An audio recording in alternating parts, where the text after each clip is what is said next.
ஆதவர்ஜுனா யார்? நான் இன்றைக்கு பதிவு பண்றேன். 5 வயதில் என்னுடைய குடும்பம் ஒரு காவல்துறை குடும்பம். என்னுடைய தாத்தா ஒரு போலீஸ் ஆபீசர். 2 பெண்கள். ஒன்னு தெலுவதி ஐபிஎஸ், தமிழ்நாட்டின் முதல் காவல்துறை அதிகாரி என்னுடைய பெரியம்மா. போலீஸ் குடும்பத்தில் வளர்ந்தவன் நானு. இன்னொரு தங்கை எங்களுடைய அம்மா.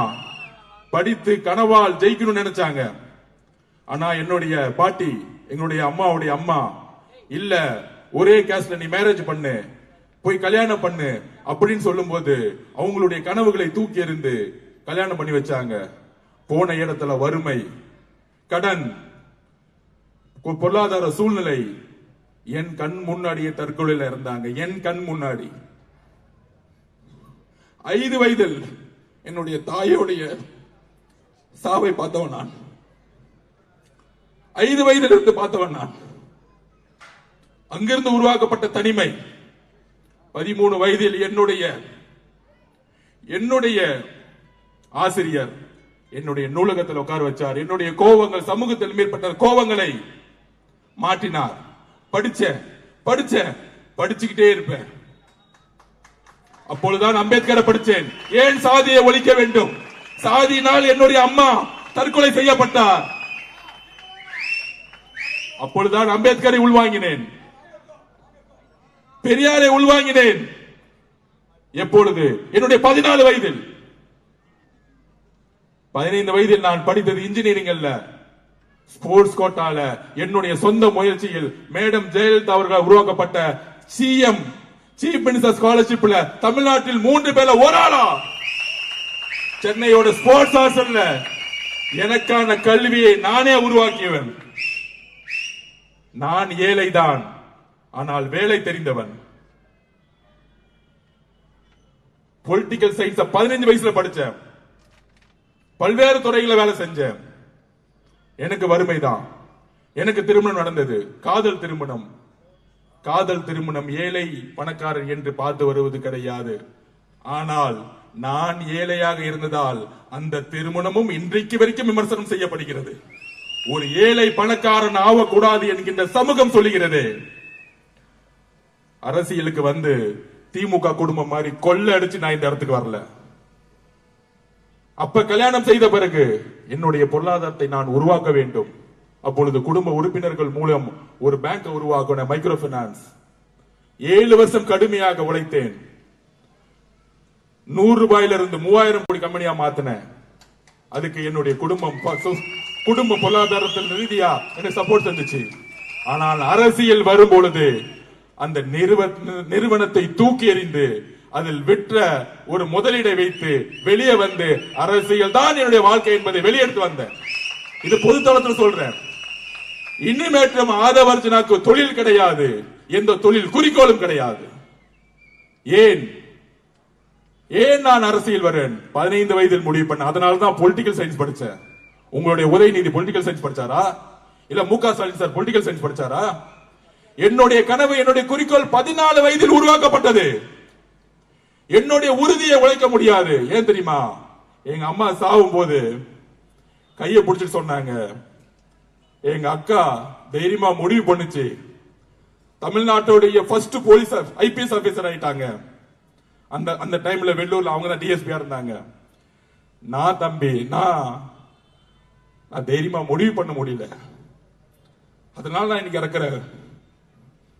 ஒண்ணு உறுதி கொடு, காலம் முழுவதும் உண்மையாகவும் தைரியமாக வாழு, எதற்காக போராடு, யார பார்த்து பயப்படாத. சொன்னது எங்க அம்மா. எங்க அம்மாவோட கடைசி வாக்கியம், கடைசி வாக்குறுதி. ஒவ்வொரு செயலை செய்யும் பொழுது நான் எங்க அம்மாவுடைய கடைசி மரண வாக்குமூலத்தை நினைத்தே வாழ்ந்து கொண்டிருக்கிறேன். என்னுடைய வாழ்க்கை, என்னுடைய மனைவி, என்னுடைய தங்கை, என்னுடைய 8 வயது குழந்தை, அவ்வளவுதான். அதற்கு மேல பெரிய வாழ்க்கை கிடையாது. ஆனால் 15 வயதில் உருவாக்கப்பட்ட வாழ்க்கை என்னுடைய அம்மாவுடைய இறப்பிலிருந்து உருவானது. ஒரு ஏழை தாய் இந்த சமூகத்தில் ஏன் தற்கொலை செய்தார்கள்? அந்த கேள்வி என்னுடைய 6 வயதிலிருந்து உருவாக்கப்பட்டது. அந்த 6 வயதிலிருந்து உருவான நான் இன்று உங்கள் முன்னால் ஒரு அரசியல்வாதியாக உறுதியாக நிற்கிறேன். இந்த சமூகத்தில் மாற்றத்தை உருவாக்க வேண்டும். என்னுடைய தாய்மாரி ஒருத்தர் தற்கொலை பண்ணிக்க கூடாது. இங்க இருக்கக்கூடிய அதிகாரங்கள் மக்களுக்காக உருவாக்கப்பட வேண்டும். இங்க கூட அரசியல் மக்களுக்காக உருவாக்கப்பட வேண்டும். இங்க கூட அரசியல் ஏழைகளுக்காக உருவாக்கப்பட வேண்டும். நான் ஒரு ஏழையாக இருந்தேன். ஆனால் நான் உருவாக்கிய பணம் இது வரைக்கும் என் மேல எந்த கேஸும் கிடையாது, இன்றைக்கு வரைக்கும். சகோதர தலைவர்களே, என்னை உங்க குடும்பத்தில் ஒரு உறுப்பினராக சேர்த்துக் கொள்ளுங்கள். ஆதவர்ஜுனா சாதிக்கு அப்பாற்பட்டவன், ஆதவர்ஜுனா மதத்திற்கு அப்பாற்பட்டவன், ஒரு ஏழை விவசாய தாயுடைய தற்கொலையிலிருந்து பிறந்து வளர்ந்தவன். எனக்கு என்ன வசதி வாய்ப்புகள் கிடைத்தாலும் ரெண்டு துறை தான். ஒன்று அரசியல் பயணிவது, இன்னொன்று விளையாட்டுத்துறை. எனக்கு சாப்பாட்டு கொடுத்தது விளையாட்டுத்துறை. சென்னைக்கு வரும்பொழுது எனக்கு வீடு கிடையாது. சென்னைக்கு வரும்போது 3 வேளை சாப்பாடு கிடையாது. இந்த தமிழக அரசு என்னை தத்தெடுத்தது. அதனால்தான் அரசியல் நுழைந்தேன். விளையாட்டுத்துறை மூலமா தான் எனக்கு ஷூ கிடைச்சிச்சு. 300 ரூபாய் கொடுத்த ஷூ வாங்க முடியாததான் ஆதவர்ஜுனா. அதனால்தான் எந்த சங்கங்களில் ஊழல்கள் இருந்ததோ, ஒரு சாதாரண விவசாயத்தில் குடும்பத்தில் பிறந்து தமிழக கூடைப்பந்து சங்கத்தில் நான் போட்டியிட்டு பிரசிடண்ட் ஆன. இந்த இந்தியா நாட்டினுடைய தலைவரா உயர்ந்து நிக்கிறேன். பணம் இருக்கு, பெரிய வசதியான குடும்பம், ஃபாரின்ல சுத்தினது கிடையாது. என் பாஸ்போர்ட் எடுத்து பாருங்க.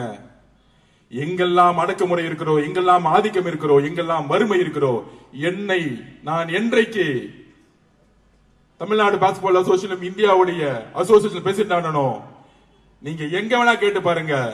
ரெக்கமெண்டேஷன் ஊழலும் நான் தேர்ந்தெடுத்த நிர்வாகத்தில் கிடையவே கிடையாது. நான் எப்பொழுதும் ஊழலுக்கு எதிர்வான. எனக்கு பண ஆசை கிடையாது. தொழில தூக்கி போட்டு வந்தேன். நான் உருவாக்கிய பேங்க் வச்சிருந்தாலே வருஷத்துக்கு 300-400 கோடி லாபம் வந்திருக்கும். எனக்கு ஒரு உணர்வு இருக்கு. மத சார்பற்ற கொள்கை தலைவர் விஜய் அவர்களை முதல் சந்திப்பு கேட்டேன். அண்ணா, எந்த காரணத்தில் நாம் பிஜேபியோட சேரக்கூடாது, மத சார்பற்ற கொள்கையில் சமூகத்தில், அதை தான் அண்ணாவும் சொன்னார். நாம் உறுதியாக ஒரு கொள்கையை உருவாக்குவோம். அண்ணாவிற்கு அப்புறம் ஒரு உண்மையான அரசியலை உருவாக்குவோம் அண்ணன் விஜய் அவர்கள் என்னோட பதிவு பண்ணார். அதனால மட்டும்தான் அண்ணனோட இணைந்தேன். ஏனென்றால் நாங்கள் இணைந்தது கொள்கைகளால், நாங்கள் இணைந்தது ஒரு புதிய அரசியலை உருவாக்குவதான். அப்படி ஒரு அண்ணனை அடிச்சு அடிச்சு அடிச்சு இன்னைக்கு மிதிச்சு, குளத்தூர் போக கூடாது, இங்க போக கூடாதுன்னு ஒரு உருவாக்கிய தமிழக அரசு